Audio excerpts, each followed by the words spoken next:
Welcome everybody. This is a really quick live. I want to talk about the case of Emmanuel Haro.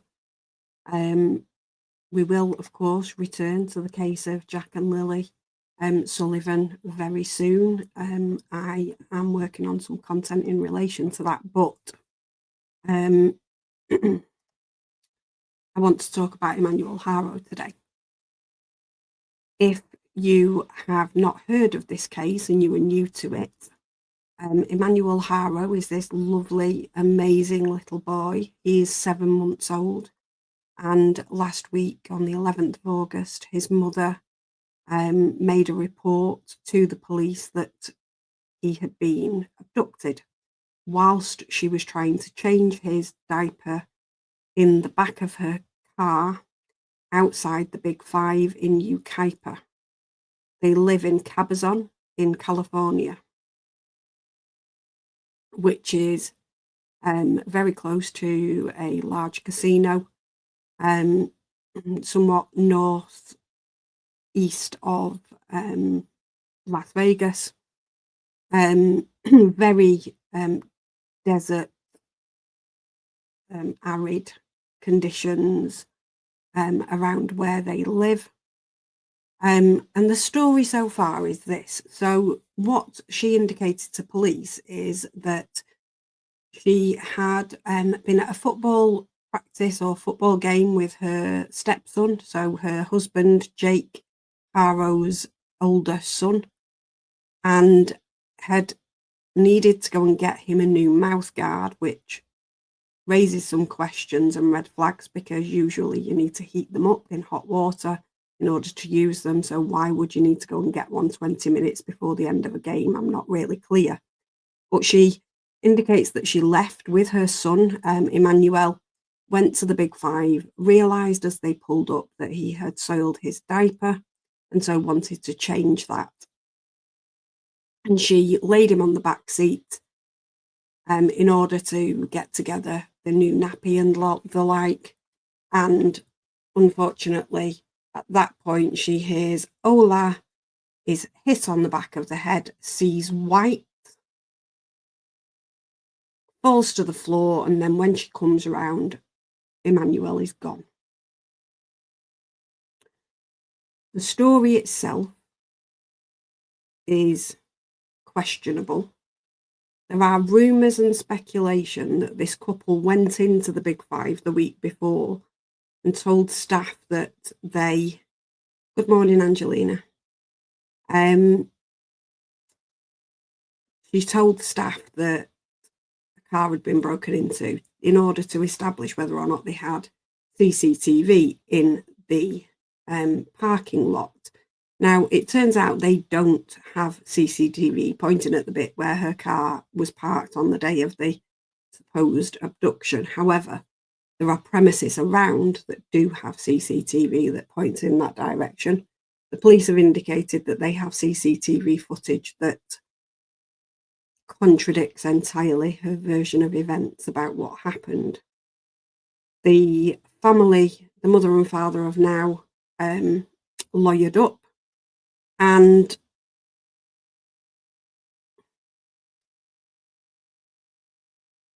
so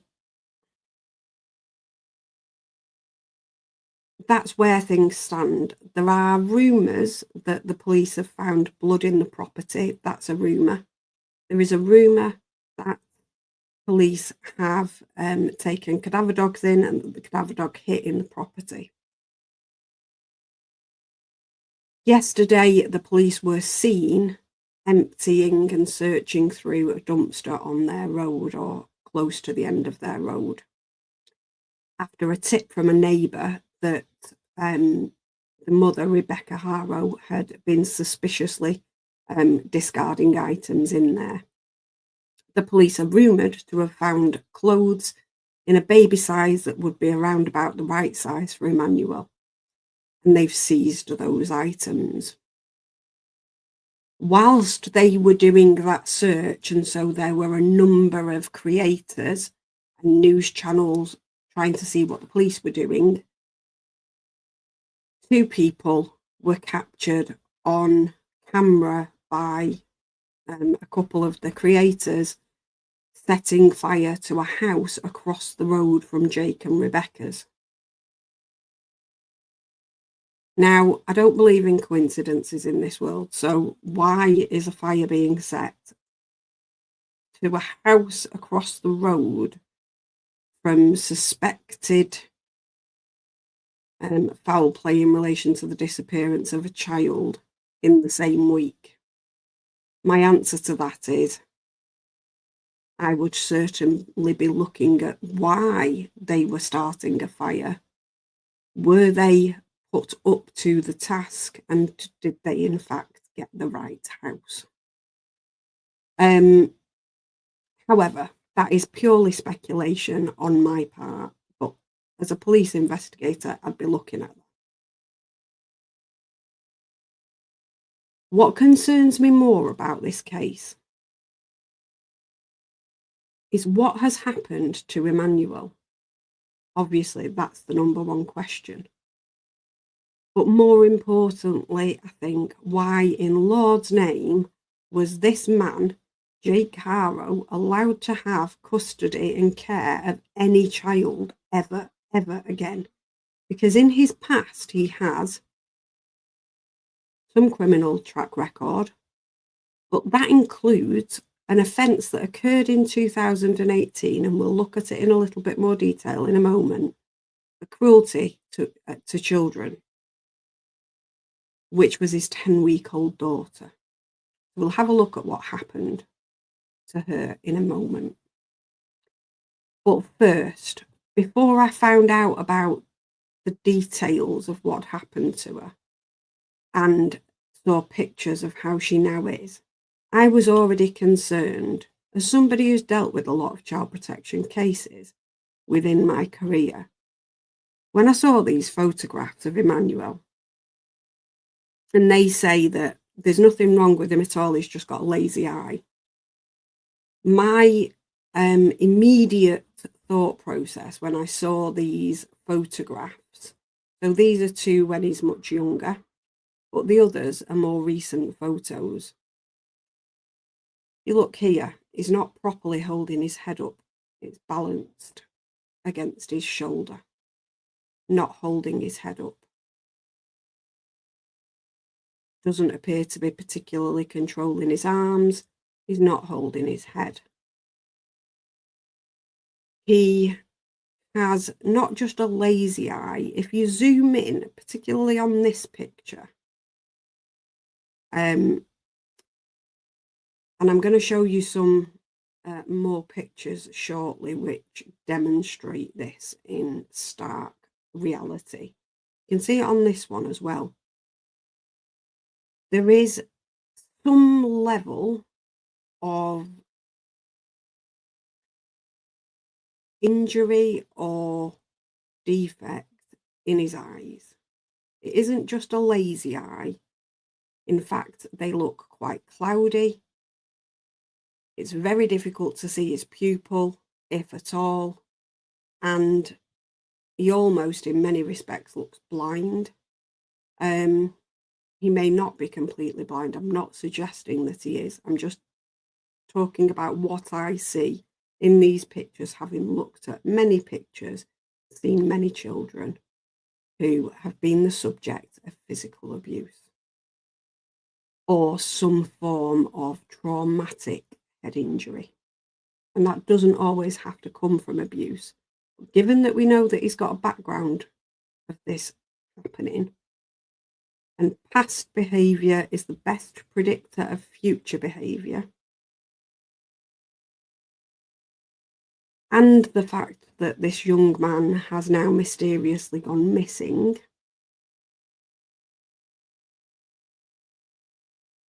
it raises some very big questions for me. I believe, and this is purely my opinion and speculation based on what I see in these photographs, this boy has been subject to abuse, probably over a period, not one single incident. And he has suffered a level of brain trauma as a result. And again, this isn't proven, but if I was the police and I was looking at this case, whatever I found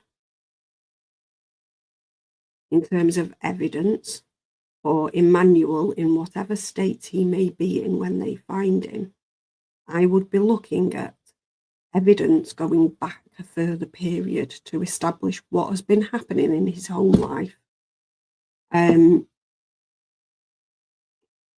So very big thanks to Abby Blabby, True Crime and News, because she's provided us with some further information about Jake Haro's history.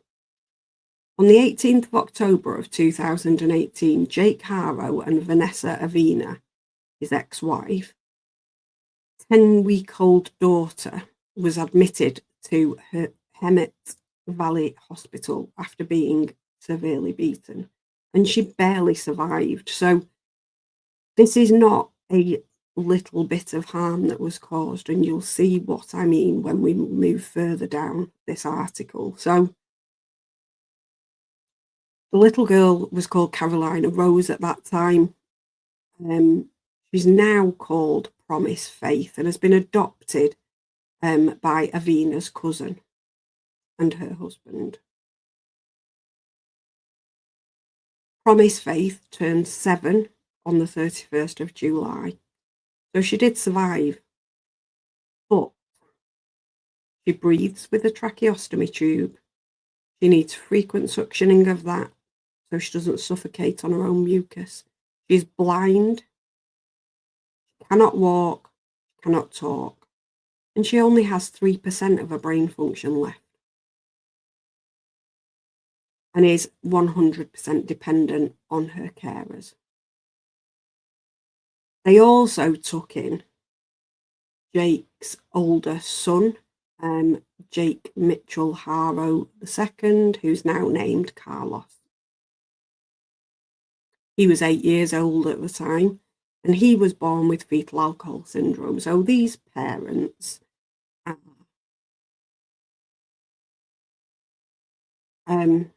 not of the best calibre at the best of times, let's describe it like that. Vanessa had various DUIs whilst pregnant with Promise, but miraculously she was born healthy, so she didn't have anything wrong with her at all until the point when she was beaten and abused. He'd been in jail, and I think Vanessa had too, for 6 months on no bond. When they were finally sentenced in 2021, they received 180 days of unpaid work and probation and a 4-year suspended prison sentence. This child nearly died, and this child will never have the life that she should have had. 3% of her brain activity. And yet they were out and about, and he was able to get married again and have more children. So he has a 2-year-old daughter and 7-month-old Emmanuel with Rebecca. In July or June, I can't remember which, it might have been June actually, June of last year, 2024, Jake Haro was breached on his probation for having a firearm as a felon. But he wasn't immediately put into prison, and his suspended sentence put into effect. Oh no, he was left out on the streets, which means that he then had the opportunity to do whatever the heck he's done to Emmanuel.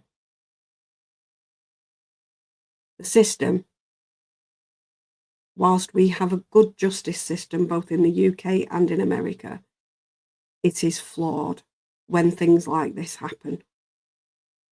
Emmanuel should never have been in a position where he was in the care and control of that man. So this is Promise Faith. in the hospital after Jake has had his hands on her.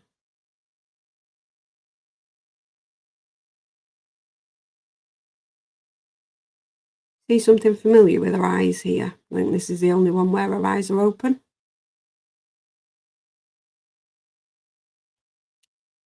Look a little bit familiar?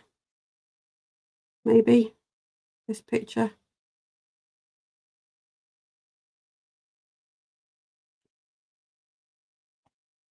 And then I have got a couple more pictures actually that I want to show you that I'm really unfortunately silly enough to have not put on the screen already. So give me a minute. And we'll have a look at these, because this is what I did last night before I saw the pictures of his sister, because I could have just used that as a comparison actually, but obviously I hadn't seen that at that point. So these are the pictures of Emmanuel. The ones on the left of your screen here are pictures of other children whose parents have been kind enough to publicise their stories to bring awareness to the issues around shaken baby syndrome. And you will see some very stark similarities between these pictures. Somewhat cloudy eyes that don't look completely straight. It's a neurological deficit in the brain. It is not a lazy eye. That is something extremely different. And my husband, who's an optician, looked at the picture and just went, that's not a lazy eye, he looks blind. And like he's got some kind of neurological issue. And I agree entirely, which is why I showed him the photograph.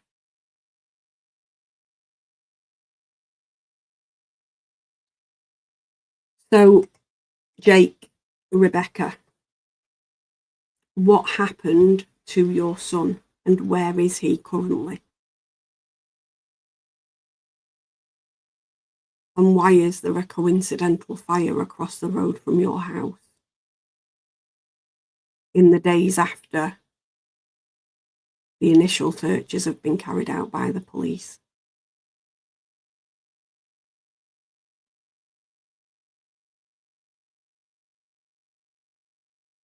Please all pray for a good result for Emmanuel.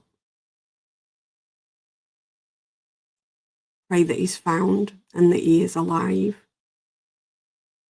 and that he is well, and that no matter what has happened to him previously, he can be placed with somebody who can and will care for him properly. But I fear, unfortunately, that that is not going to be the outcome in this case.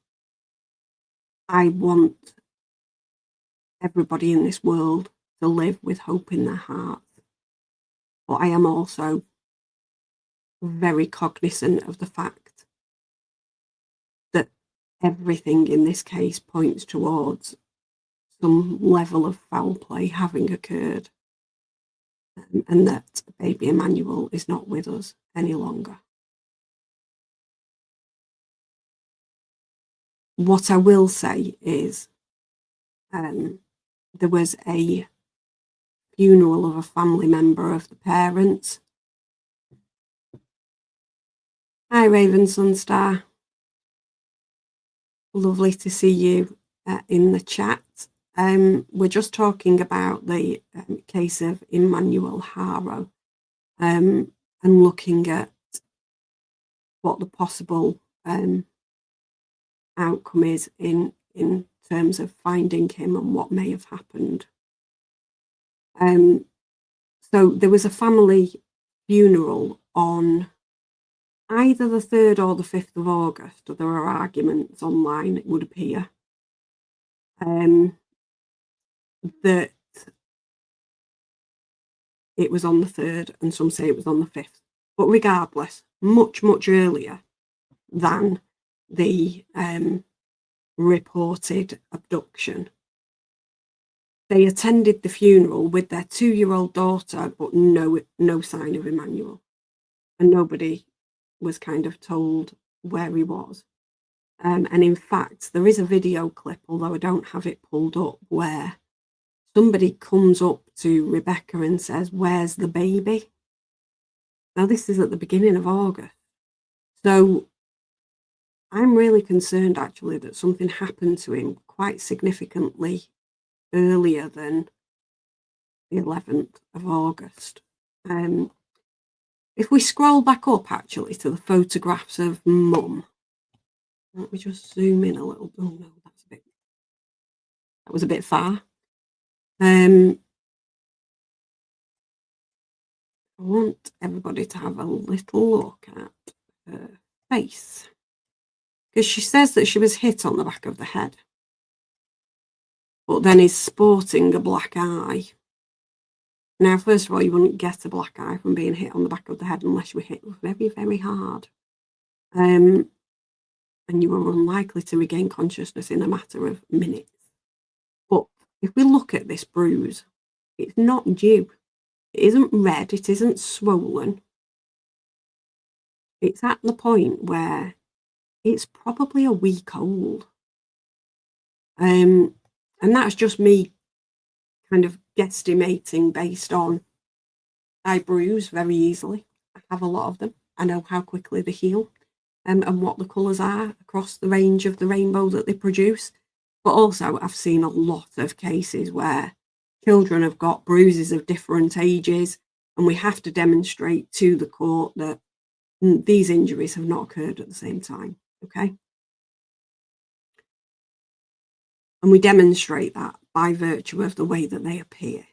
So the colour, the amount of swelling, the consistency. So is it a solid block or has it started to mottle and fade?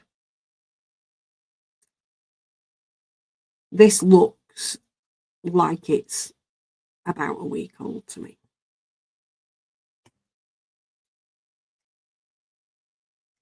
Even in this photograph here, where she's got hold of Emmanuel, he's much younger there, I think. He's much smaller. Even in that photograph, even though it's not a particularly clear one, he does look like he may have some neurological deficit. If you look at how his arm is being held, how his legs are very kind of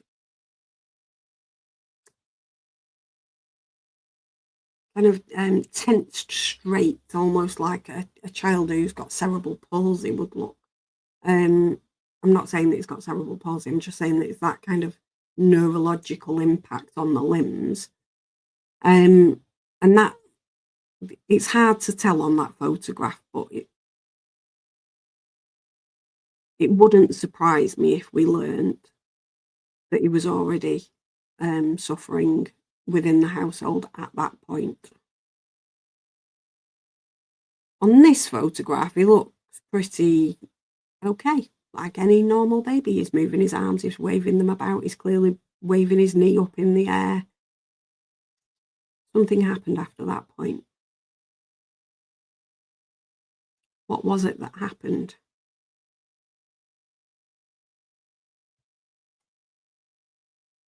What was it that happened for this little boy? And where is he? The police have already made attempts to dig up the yard. And I think they will probably do more searches in and around the area once they've got some indication. I mean, flipping heck, if we look at, give me 1 second and let me pull up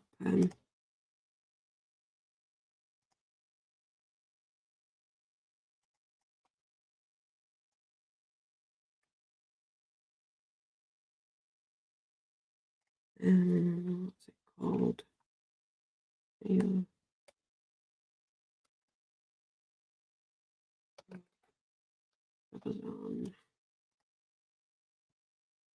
Just have a look at the area.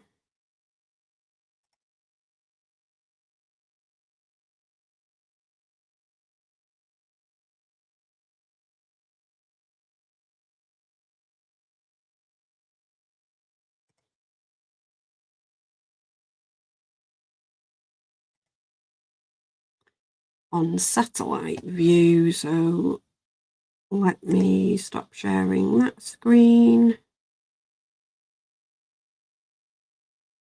Sorry guys, my brain's not working right now very well. And between tasks, and I really needed to speak about this case. It's been driving me crazy for the last couple of days. Looking at this sweet child and knowing that I see what I can see, but other people don't necessarily see that. That didn't work. There we go. That's better. Okay, so if you can see here, this red flag marks where they reside. They live either, it was difficult to tell, there were arguments online, quite rife arguments about whether it was this house here or this next one, I think. But in any event, it's on this road, okay? Now, if we scroll out,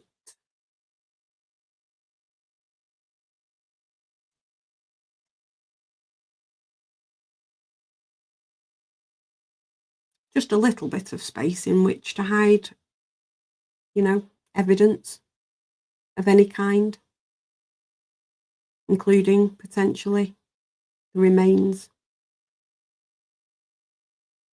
of somebody that you should have loved and cared for and done everything that you can to support them to grow into the best version of themselves. But instead, it seems that you cut that short. So where did you choose to hide?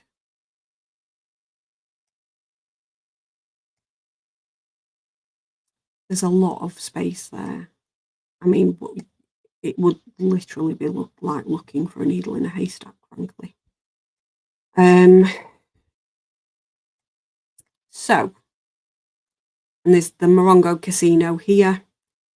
So I don't think they'd have come kind of this way because the Morongo Casino is likely to have had lots of CCTV on it. So I think they'd have gone kind of this way or potentially down and out, well, this way, sort of between those two settlements, because look, there's lots of mountains and stuff here. But very, very difficult area and terrain to look at. For anybody who wants to have a closer look at the property, we can have a little nosy. Let's pop in here. Little man. Now, this is one of the houses that was the potential property. But what I will say is that on the Tira, which is a TikTok channel by a gentleman called Ahmed, he was on site at the property, and I think he was looking at a property with chain link fence. So I think it's more likely to be this one.